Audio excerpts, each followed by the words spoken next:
Kung nasa abroad naman, apply. Basta pag uwi ko pala sa Pilipinas, hahataw ako. Tama yung sabi. Ang gulo nyo. Ang gulo ng gano'n, eh, no? Okay. So, mostly dito, mga OFW. Mostly dito, the reason why bakit ka gustong kumita ng pera, ang gusto ko lang maintindihan mo, kung ano yung result mo ngayon, eto yung decision mo 3 years, 5 years ago, correct? So kung gusto mong baguhin yung result mo, ibig sabihin, baguhin mo yung ginagawa mo. So kaya mo ginagawa itong part-time kasi nag-hope ka din na at least yung full-time na income mo, malagpasan pa ng part-time business mo. Pero ito lang, kung part-time ang tingin mo rito, uunahan na kita. Pag sideline ang tingin mo rito, uunahan na kita. Tang sideline lang din ang income na gusto mo.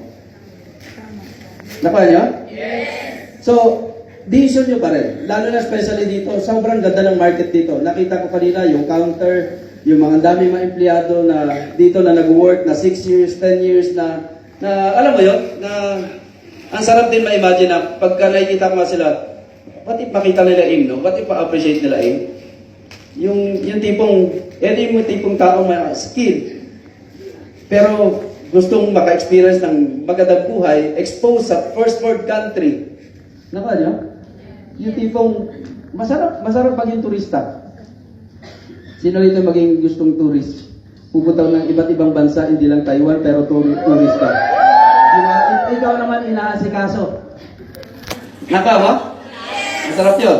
So, ngayon, etong training na to, gusto ko ma-appreciate mo to kasi maraming tao nagne-network na hindi talaga nila alam bakit sila nagne-network. Bakit nila ginagawa yung business. Maraming tao na na-recruit lang, alam na networking, alam na recruit lang, pero ito yung pinaka-basic. Saan ba? Dito. So, I have question. What's the number one result that you believe would have the biggest impact, positive impact in your life? Pakibasa po. What's the number one result that you believe would have the biggest positive impact in your life? Sa projector na yun, ha? Oo. Okay. Alam niyo yung sagot? Kayo na makasagot, ha? Kayo na sasagot niya. I-translate? Wala, uloy. Problema nyo na yan. So, bakit ka nandito? Why are you here? You will not give your all out if you don't understand why. Sa isang bagay, hindi ka all out dito. Hindi ka all out pag hindi mo naiintindihan bakit ka nandito. The reason why bakit ako all out, sabi ko kung nagsipag ako sa trabaho dati, hindi ako nagpapalit, ayaw ko mapagalitan ng boss, gusto ko mapuri ako parate, gusto ko maganda record ko para mabilis, ma-regular, ma-promote, correct? So, ibig sabihin, kung yun ginawa ko sa work ko, mas lalo pa rito, kung aim global ang ginagawa ko, i-all out ka natin kasi dito ako yayaman. Dito ko naintindihan yung leverage. Kung dito ako yayaman, lahat gagawin ko. Kahit hindi ko kakabisaduhin ko. Kahit hindi ko alam, aalamin ko. Kahit hindi ko master yan, matututunan ko din. Yun ang naging ugali ko. Ganon din ba kayo? Yes. Ganon din ba kayo? Yes! Nakala nyo? Yun yung kailangan ma-develop kasi bakit? Kasi maraming taong gustong yumaman, pero parang laging iwas. Pagka may konting hirap na, pag medyo hindi ka... Ikaw na nagsaset ng limitation sa sarili mo. You know why? Sometimes ito nangyayari sa'yo. Hindi ko kaya, baka sila lang yan. Ikaw na yan. May kausap, naiya ako, baka hindi mag-join. Inisip mo hindi na mag-join. Yun ay paniniwala mo Correct? What if inisip mo, mag-join to?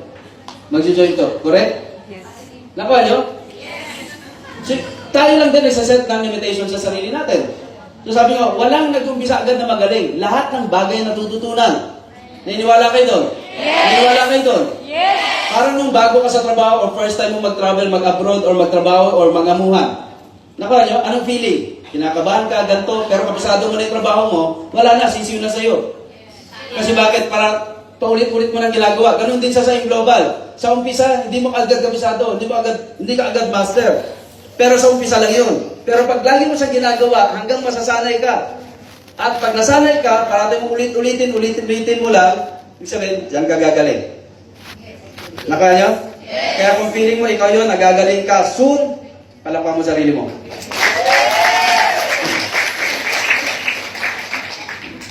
Ngayon, ang tanong, what separates rich people from poor and middle class?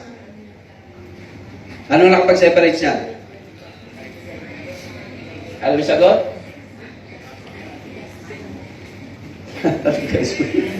Anong sagot? Leverage. How deep do you understand this word? Kasi marami alam lang natin, leverage, parang lusyutan, gano'n, correct? Yung na-discuss na kanina. But gusto kong ma-emphasize pa to. Palakpakan naman natin si Miss Bird. Marami ka natulan sa leverage? Marami ka natulan? Ayun talaga ang pinagkaiba. Ang mga mayaman, ibig sabihin, yung mga wealthy person, ibig sabihin, nagawa nila, meron silang leverage. Ang middle class, walang leverage. Or poor people. Napa niyo po? Ano yun?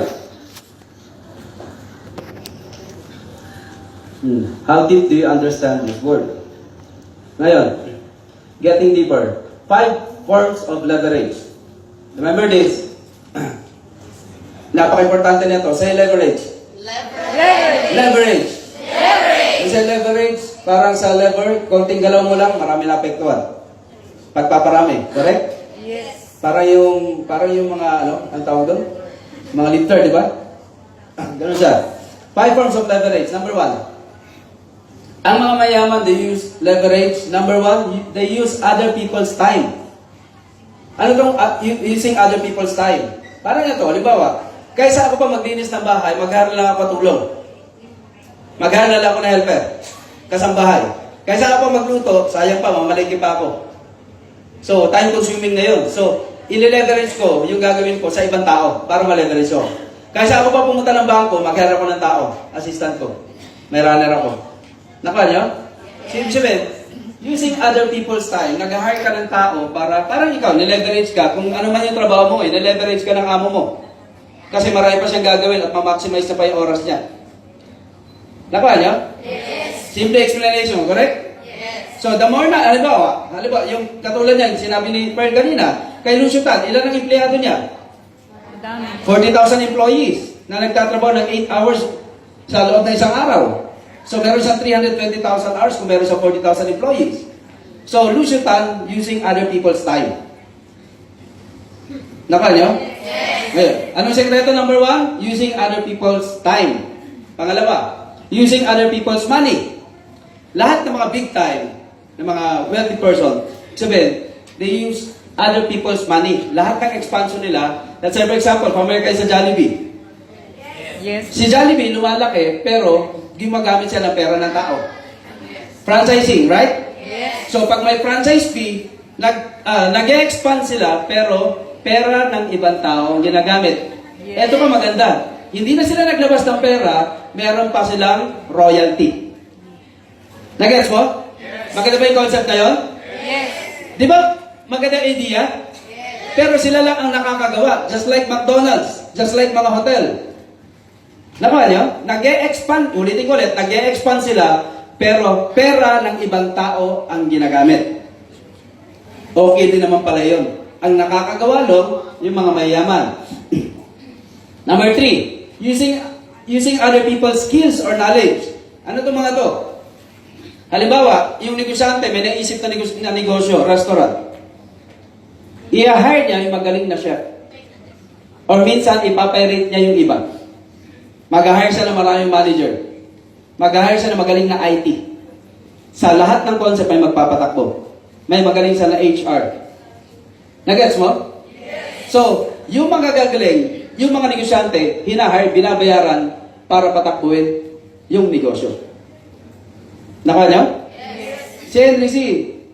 Hindi magiging Henry C. yan kung wala siyang mga tauhan na magagaling. But, fix lang ang bayad niya. Hindi ka rin pwede. Di ba? What if maisip mo, ako din magaling, kaya pala binabayaran ako at may sweldo ako. Ang tanong, pwede ba magalit sa amo mo? No. Kasi yung amo mo, yung boss mo, sila yung malakas na loob para makapital at magnegosyo. Ikaw, hindi ka lang naka-mindset kasi magnegosyo. So, ang program mo, yung galing mo, magpabayad tayo kay boss. Nakuha mo? Yes. So, nakita mo yung difference? Yes. Nakikita mo kung nasaan ka ngayon? Yes. Okay. So, ano pa? Using other people's connections. Using other people's connections, ang mga mayayaman, magaling to kumuha rumapor. Magaling to makipagkaibigan sa mga kapwa mayaman basta may connection or may business or may businesses. Basta ang tawag dyan, connection, para pag nag-expand ang business, mapapakinabangan. Basta may connection sa business, rapport. Ito yung matipong birthday. Ito, may mga naging kaibigan ako siguro ng mga mayaman. Magaling sila. Pag birthday mo, alam, nagre-regalo ng lechon. Nagpapadala ng lechon sa Manila. Ganon sila mag-rapport. Ganon sila mag-build ng relationship. Lalo na pagka may mga mayaman. Pag mga mahirap, walang pakialam yan. Mayaman, mayabang yan. Ganon na galing, correct? Bakit minsan nayayabangan tayo sa mga mayaman? May ganon ba? May ganon, no? Pagka nakita kang mayaman, mayabang yung mga yan. Napa mo? Parang masama ugali. Ang isip mo, parang pag masama ugali, di bali mahirap, basta... Tama, di ba? No? Baka lang kasi epekto yan nung nanonood ka ng mga pelikula noon. Yung mga teleserye na yung mga mayaman, laging masama ugali. Laging ina-example, masama ugali pag mayaman. Di ba ang dami rin mayaman na maganda ugali? Pero ang tumatak sa'yo, kakapanood mo kasi ng telenovela. Yung idol mo, gustong-gusto mo, inaapi. Tama, di ba? Nagets mo? So, kaya may effect yun. Ano, wala. Yun. Okay. Connections. So, ang mayaman, magaling kumonek. Pag mahirap, walang pake. Tama? Technology. Leverage din sila through technology. Ganon sila kagaling sa technology. Pati nga ngayon, alam mo ba? Dati, ang hirap sumikat. Or kung singer ka, ang hirap sumikat. Ngayon, may YouTube na. Mag-upload ka lang. Madali ka ma-discover kahit wala ka manager. Kahit wala ka, nasasalihan na. Ano yung mga ganon? Mga recordings, wala na recordings ngayon. Nakuha niya? Technology, mabilis na ang paano yan. Ginagamit nila yung technology ngayon sa pati mga, alam mo ba, hindi na nga artista ang kinukuha ngayon, mga influencer ni. Nakuha niya? Para mag-endorse ng produkto, kaysa ang mahal ng bayad eh. So, technology, yung smartphone, maraming, lalo na sa aim, ibig sabihin, kaya mo ma-maximize yung smartphone mo para ka kumita. Nasundan nyo? Yes! Ngayon, ulitin ko. Anong connect nito? Bakit ko ito dinidiscuss? Why AIM Global? Bakit gusto kong tumatak sa inyo to? Na magiging proud ka, bakit ka nasa AIM Global? Gusto ba malaman? Yes! Gusto ba malaman? Yes! Ito yan. Bakit ako baliw na baliw sa gatong negosyo? Kasi nung naintindihan ko to, yung leverage na nasa mayayaman, kaya palang ginagawa din pala natin sa AIM Global. Check mo to ha. Number 1. Eto, using other people's time. Ang grupo ko ay umabot na ng 100,000 registered accounts. Wow. Tama, siyempre, may 7 yan, may 15 accounts. Pero, ibig sabihin sa dami. Napa nyo? At umabot siya international. May mga iba't ibang bansa na meron ako mga grupo, pero hindi ko nakilala. Malamang dito, may grupo din ako, pero hindi ko nakilala. Napa nyo? Yes. Oo. Ibig sabihin, na-leverage ako sa grupo ko. At ang kagandahan, na-leverage din ako sa oras ng ibang tao, hindi lang sa downline score sa grupo ko. Tama. Kasi kung ano yung event ngayon sa Manila, kung nasan yung grupo ko, kung nandun yung management, na-leverage ako sa management. Kung nandun yung mga crosslines ko, mga top earners, mga kapwa top earners na nagtotalk ngayon, Sunday ngayon, may caravan ngayon, ibig sabihin, na-leverage din ako doon, nawala ako. Palakpak mo sarili mo. Parang ito, kung nandito kayo, may grupo kayo ngayon, ibig sabihin, na-leverage nyo rin ako. Yes. Nakuha mo? Yes. Pero hindi ka gumastos ng pamasahe ko kami. Yes. Pero may natutunan ka. Yes. Nakuha mo? So na-leverage nyo rin ako. Yes. Correct? Naintindihan nyo? Yes. Okay. Using other people's money. Using other people's money, nag-expand tayo, pero hindi tayo gumagastos.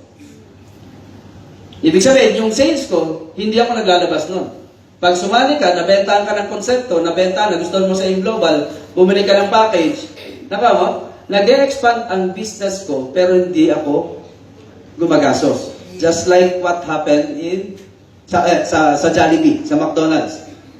Nakuha mo? Yes. Pero sila, pag bumili sila ng 15 accounts, may kita ko? Yes. Ako ba naglabas ng pera? No. Magandang business? Yes. Tulad din ba siya ng Jollibee? Yes. Ng McDonald's? Yes. Proud ka ba nasa global ka? Yes. Palakpakan mo sarili mo. Ito pa. Hindi lang sa pag-expand using other people's money. Tingnan mo to ha. Every time na nag-expand ako, or nag-expand, nagkakaroon ng mga branches, international or local, ibig sabihin, hindi rin ako naglalabas ng pera. Sino naglalabas? Si AIM Global. Nakuha nyo? Yes. Using other people's money, ibig sabihin, katulad sa Cebu, nagtayo lang sa isang building doon. Building ng buong ng AIM Global. Hindi ako gumastos doon. Sino gumastos? Company. So, using other people's money, company. Tamang opportunity ba tayo? Yes. Palakpakan mo. Using other people's skills or knowledge. High school grad ako. Pero karamihan ng mga network ko, mga professional. Napa mo? Yes. Magaling mag-English, magaling gumawa, napapalibutan. Sabi ko, hindi ako magaling. Nagkataon lang, napapalibutan na ako magaling. Yes. Parang dalawa yun eh. Yung kaibigan ko, may kaibigan ako na gumraduate sa perpetual na sobrang tagal. Kabrad ko to nung nasa sa Las Piñas. Gumraduate sa hanggang sa UP, University Perpetual, Las Piñas. Doon ka? Anong batch ka?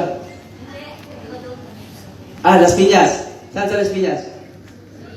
CAA. Malapit na sa amin doon. Kasi paglabas mo ng CAA, di ba, sa Casimiro, sa sa Metropolitan, sa May Francisco Motors, sa Lot 23.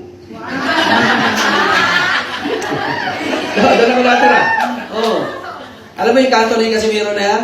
Nung tambay pa tayo, dyan tayo lang hablot ng sombrero. Pero totoo doon. Parang, mukha batok ng hablot. Nasa na ako? Nawala. Yun. Sa skills, di ba? Sa skills, ibig sabihin, using other people's skills or knowledge, napapalibutan ng magaling. Nakama, ang mga downlines ko, magagaling, mas magaling pa sa akin. Yes. Kailangan lang maitono. Nagkataon ako, mindset, okay na. Kailangan ma-transfer ko lang kung anong mindset ng isang negosyante. But right after that, mas magagaling sila sa akin. Alam mo, ikaw, feeling mo, di ka magaling. Itono mo lang yung mindset mo, maging negosyante ka lang